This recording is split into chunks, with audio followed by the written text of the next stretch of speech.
Buenos días, mis queridos hermanos y amigos, que Dios les bendiga muy ricamente. Sigamos hablando de la iglesia, pero esta vez sobre el origen del término iglesia. Antes que nada, déjame decirles que la palabra iglesia es una transliteración de la palabra griega eklesia, quiere decir asamblea de ciudadanos de la polis.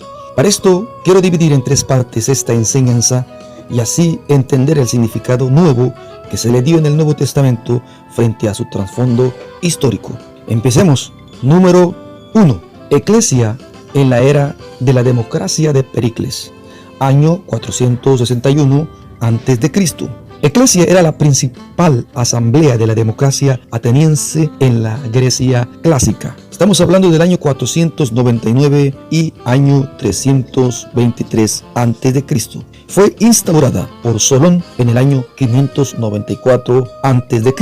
Los atenienses pasaron por modos y sistemas de gobierno diversos que finalmente llegó el gobierno basado en el poder del pueblo, la democracia, una creación netamente griega. Es en este periodo de su historia, los atenienses se reunían en la eclesia, donde decidían sobre la guerra y la paz, el pago del impuesto, el establecimiento de relaciones diplomáticas, la promulgación o suspensión de las leyes, cualquier otra manera considerada esencial para el presente o futuro de su polis. Se basaban en tres principios irrenunciables en los que cimienta su sistema político: isegoría, igualdad en el uso de la palabra en público; isonomía, igualdad ante la ley; parresía, libertad de expresión. Sus dos santos y señas eran igualdad y libertad. Era una asamblea en que cada uno tenía el mismo derecho idéntico y deber para tomar parte. Uno de los más grandes oradores en la iglesia fue Demóstenes, año 384 al 322 a.C. En una regla de las prácticas democrática, según Aristóteles, dice que la iglesia del pueblo tenga soberanía sobre todas las cosas o sobre las más importantes. Iglesia significa que han sido citadas fuera de sus casas para ir a reunirse. Así, en esencia, iglesia es un conjunto de personas congregadas para decidir y participar.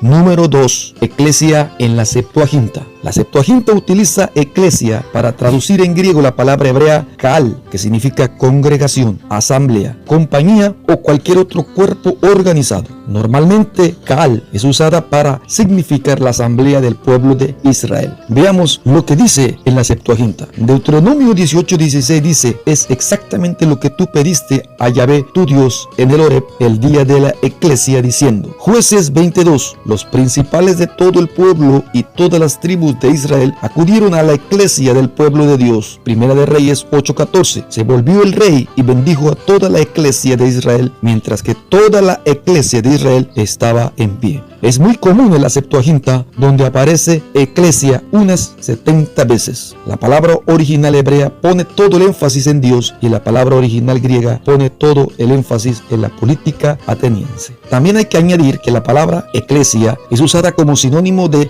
sunagoge en la Septuaginta, y que sunagoge proviene la palabra sinagoga. Sunagoge quiere decir lugar de reunión, y que este a la vez viene del hebreo Beit Knesset, casa de la asamblea. Es el nombre del lugar de culto del judaísmo. Número 3. Eclesia en el Nuevo Testamento. Hay que constar que el mundo romano nunca trató de traducir la palabra eclesia, simplemente la transliteró, resultando eclesia, y la usó de la misma forma que los griegos. La palabra eclesia fue igualmente transliterado al español, resultando en iglesia. Sin embargo, para diferenciar de la nueva asamblea de cristianos, se mantuvo en la traducción del Nuevo Testamento al español asamblea en vez de iglesia. Veamos un solo ejemplo: Hechos 19, 39 al 40. Y si tenéis algún otro asunto, se resolverá en la eclesia legal. ¿Por qué? Además, corremos peligro de ser acusados de sedición por lo de hoy, no extendiendo motivo alguno que nos permita justificar ese tumulto. Dicho esto, disolvió la eclesia. En el Nuevo Testamento, eclesia presenta tres aspectos diferentes de su único significado. Significa la iglesia universal. 1 Corintios 1:2. A la iglesia de Dios que está en Corinto, a los santificados en Cristo Jesús, llamados a ser santos, con cuantos en cualquier lugar invoquen el nombre de Jesucristo, Señor nuestro,